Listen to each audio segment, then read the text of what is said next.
Pochi giorni fa gli Stati Uniti d'America hanno alzato il livello di allarme nelle basi militari NATO presenti sul suolo europeo per il timore di attacchi terroristici.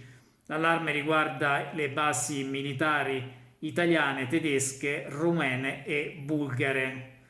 Ogni qualvolta si parla di attacchi terroristici è più che legittimo il sospetto che in realtà si tratti di operazioni sotto falsa bandiera, operazioni false flag.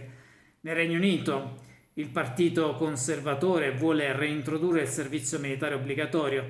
In un dibattito televisivo sulla BBC il primo ministro Rishi Sunak ha dichiarato che chiunque si rifiutasse di prestare questo servizio militare obbligatorio potrebbe vedersi revocata la patente di guida o l'accesso ai servizi finanziari. Incalzato dalla giornalista che gli ha chiesto che cosa significa questo, cioè se chi si rifiuterà di prestare questo servizio militare obbligatorio potrebbe non avere accesso alla carta di credito, Sunak di fatto non ha smentito questa possibilità.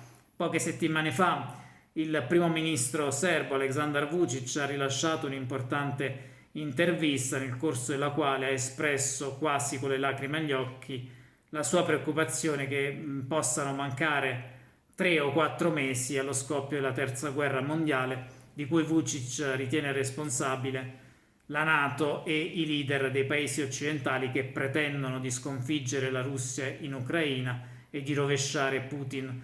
Vučić ha dichiarato nel corso di quella intervista che il tempo per un ripensamento di queste politiche belliche è molto ristretto.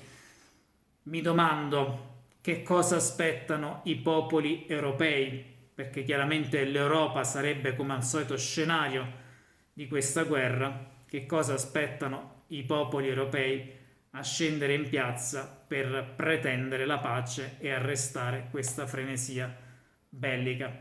E speriamo che arrivi proprio e che parta proprio dall'Italia un grande movimento per la pace.